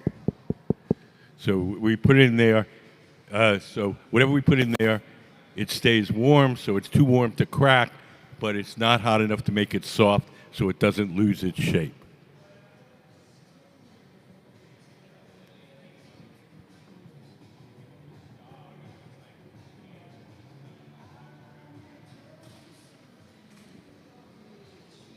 So now we're going to transfer the bowl of the goblet from the rod it was originally blown on to a second steel rod called the punty, Punty. The punty will hold the glass from the bottom while we shape the top.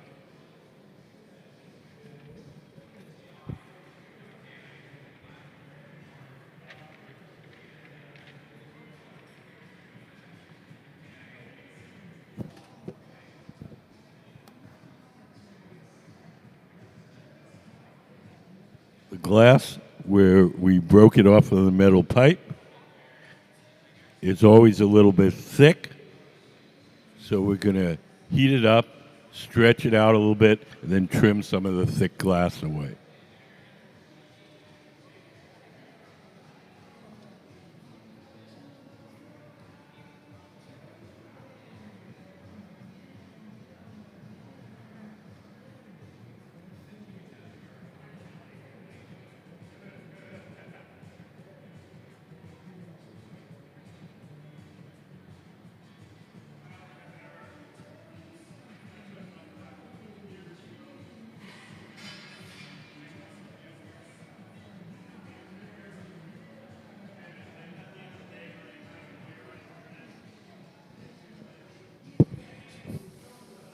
So Ben is using those tweezers to stretch the glass out a bit, and then we'll take a pair of shears and cut away the thick extra glass.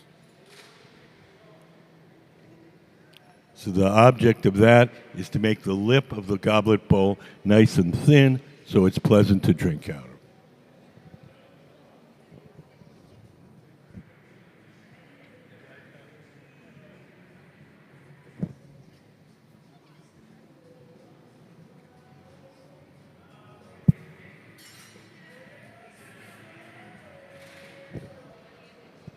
We'll blow a little air into the front end to make that shape rounder and fuller.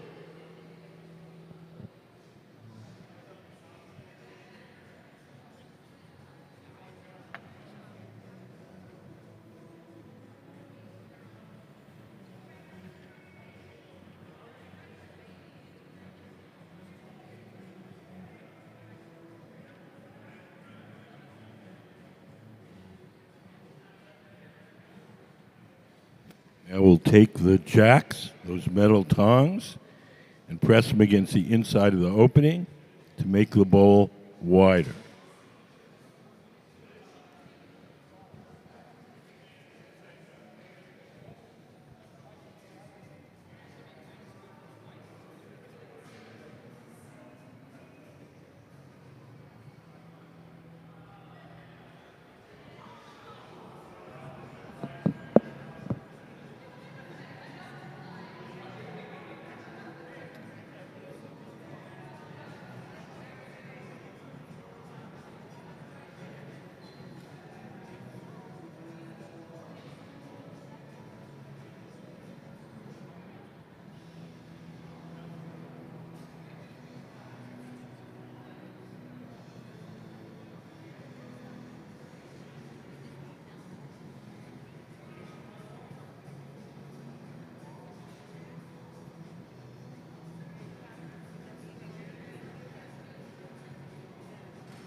So we're almost done with this bowl.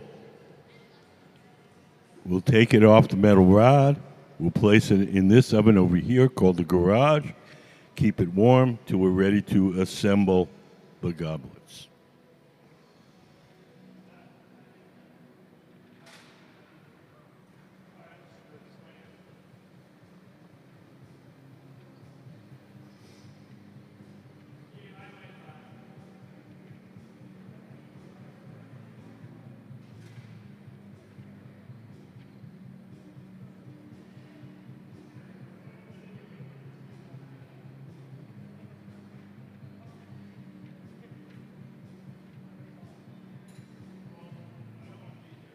So we're going to take it off the metal rod. I'm going to place it on that metal tray.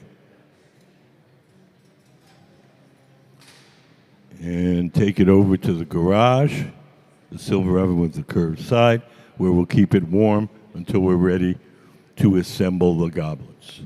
We basically make them in pieces.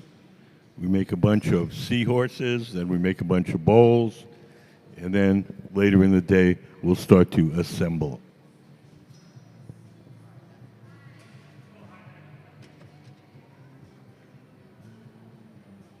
Does anybody have any questions?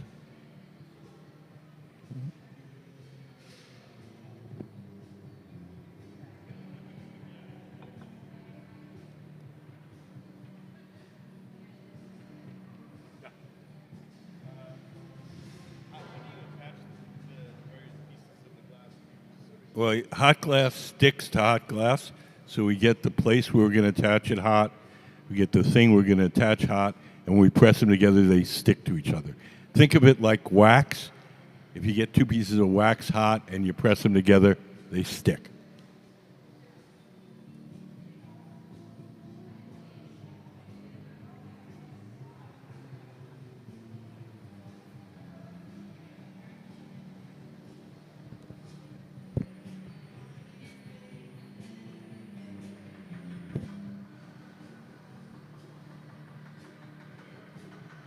Could we play color overlay? The color in glass comes from adding various materials to the mixture of raw ingredients called batch. Most of the colorants are compounds containing some kind of metal. For example, adding cobalt to clear glass creates a deep blue. Tin and antimony can be used to create white glass, and gold chloride can produce a rich red or pink colored glass.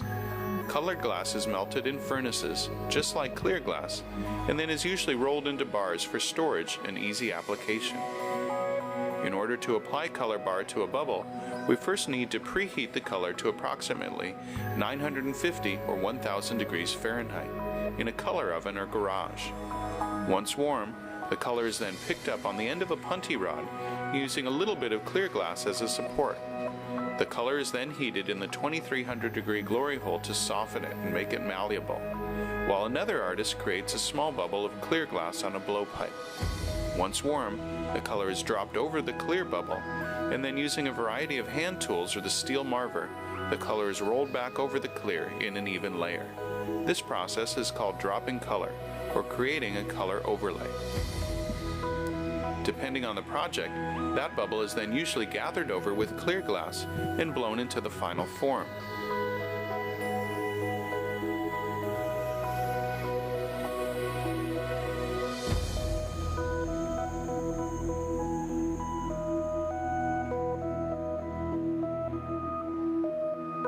The finished product may appear to be all made from colored glass, but when viewed in cross-section, we can see that there is only a thin layer of color sandwiched between many layers of clear glass.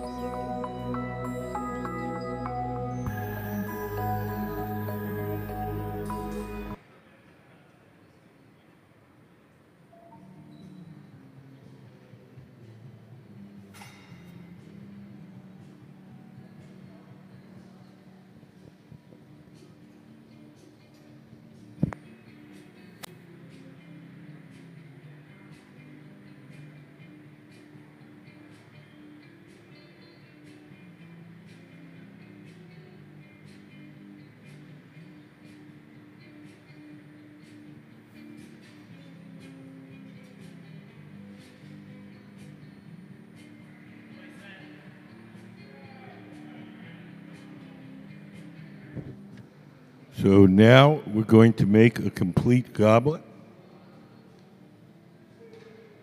Ben has made a little narrow spindle shape, and we're going to add the foot. The foot of the goblet is the part that sits on the table. So we're going to make this foot from another bubble. Gabe in the black hat is blowing the bubble for the foot. And this is called a blown foot because we use a bubble. And this is a very, very classic Venetian style foot. The way that we blow glass here is pretty much the way they blow glass in Venice. The reason for that is starting in 1979, a number of Venetian masters came here to the Northwest and began teaching the young Americans how to blow glass. So the way that we work here is very similar to the way that they work in Venice.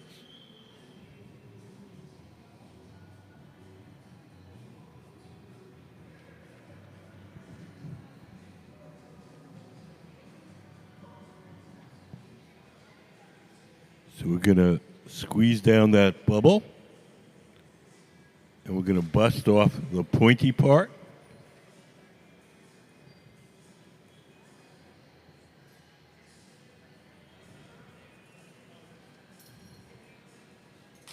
So that leaves us with a little sphere, a hollow sphere with a hole in the end. We're going to spread that out, and that will become the foot.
We'll hold a wooden paddle across the bottom of the foot to make it nice and flat.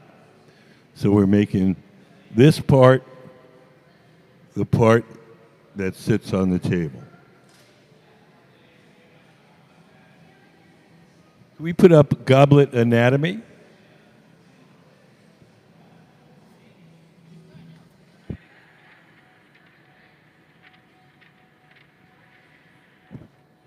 So if you look up on a big screen, we have a little chart what all different parts look like. So we just made the foot. The stem, in this case, will be the seahorse. And then the bowl, the part you drink out of, will be the bowl. So we've made some seahorses and we've made some bowls. So we're getting ready to actually assemble some goblets. We're going to transfer the foot from the metal pipe it's on to a second steel rod called the punty. The second steel rod will hold it from the bottom while we assemble the goblet.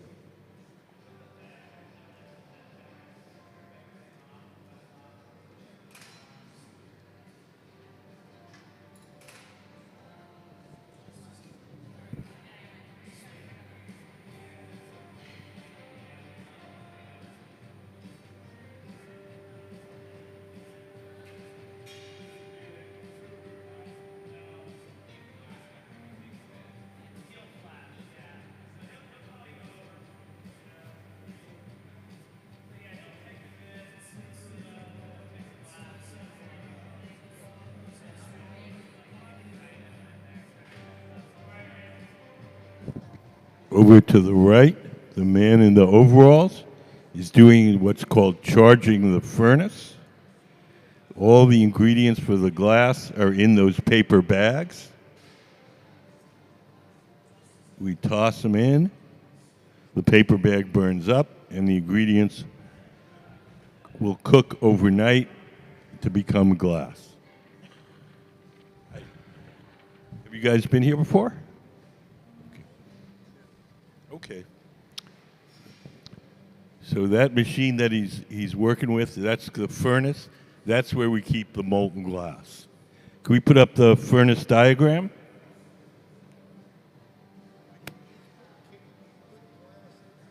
Well, he's putting the raw ingredients in. It's not glass yet. It's kind of like a cake mix. It's got all the ingredients all proportioned, but it's got to be baked before it becomes cake. What? Sure. There's, I mean, yeah, I mean, well, it's a powder with all the ingredients, and we're just cooking it. I mean, the chemistry's all been figured out. We don't really do any chemistry here. No. It's three main ingredients: sand, soda ash, and lime. Sand is the bulk of it. It's mostly melted sand. Soda ash is sodium carbonate. It acts as a flux and lowers the melting temperature of the sand. And then the lime is calcium carbonate, and that stabilizes the mixture chemically. Ingredients.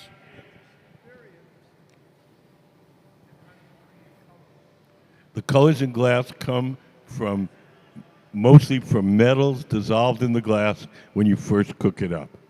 Cobalt makes glass blue, chromium makes it green, a little bit of gold makes it a beautiful ruby red. So it's not always as straightforward as, say, paint. Paint, you use a blue pigment to make blue.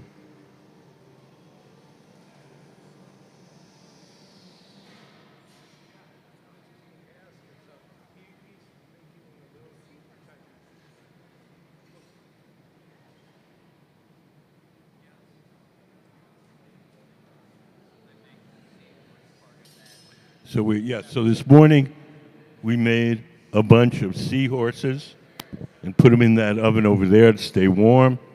Then we made a bunch of bowls, put them in that oven to stay warm, and now we're assembling the goblets.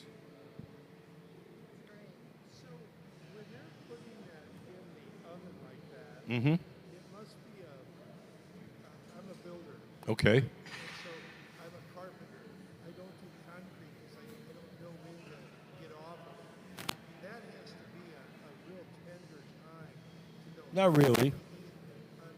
Right? No. So what? I mean, what when they're heating it up like that? Right. It takes a while. It heats fairly slowly. Oh, really? So it's not like You don't have to get crazy. well, or a piece of wax or something you would think of that it would melt right away. Yeah, no, it doesn't. It doesn't melt like that.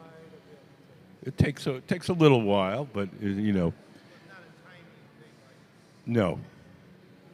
And these guys, Ben, who's leading our team today, he's been blowing glass for over 30 years. So they know. No, he doesn't.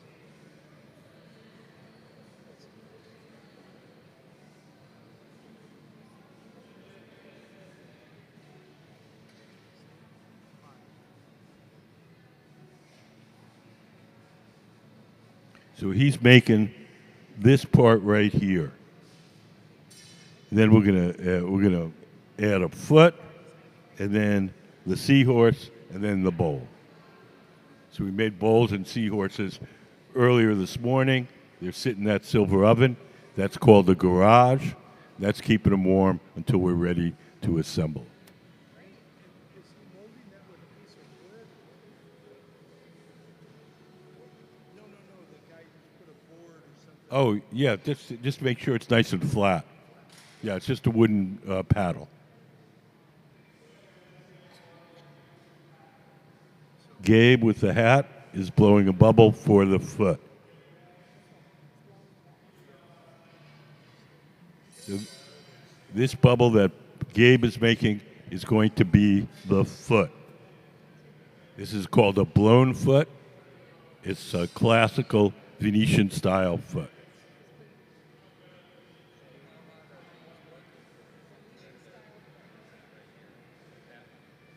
How hot is that? 2,300 degrees Fahrenheit, 1260 Celsius.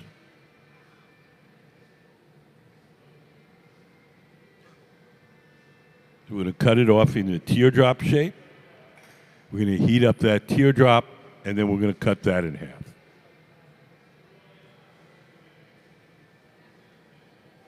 have to look around my cataracts to see it. So, There you go. I just got mine fixed. you know what I mean? Yeah, no, I just got mine fixed. It's like 40 years ago. How was it? Um,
They're all older than they look.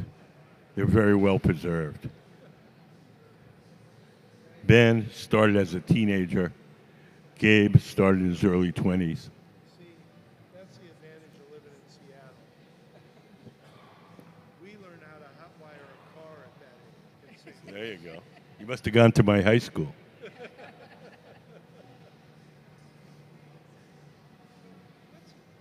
can't see what's on top of this. What's on top of that oven? Oh, some little glass horses. We make them for fun.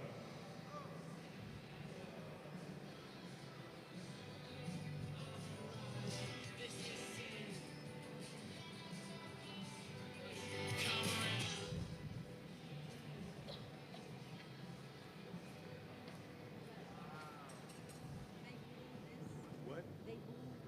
Well, it's all solid glass. There's no blowing. Just solid. That's amazing. Crazy. So we're almost done. The goblet's assembled. We'll just heat it once or twice more and make sure everything's on there straight. After it's all done, it has to cure in the oven. Well, we put it in a different oven called the annealer, where we cool it very slowly overnight to prevent it from breaking.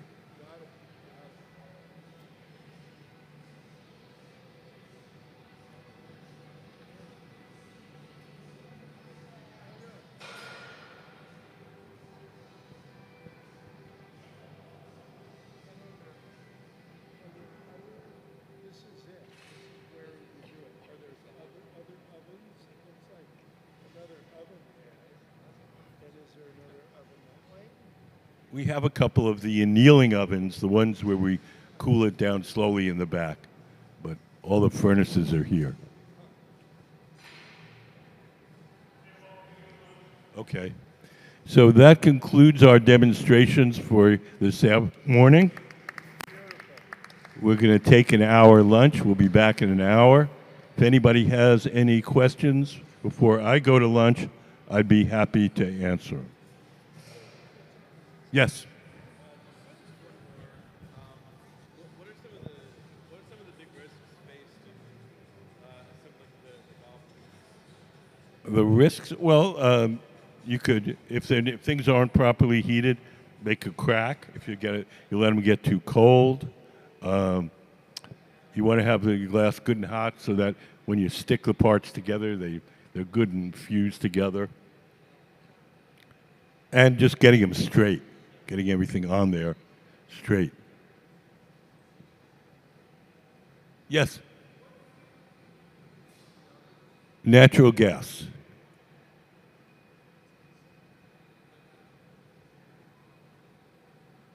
Okay, well, see you guys in an hour.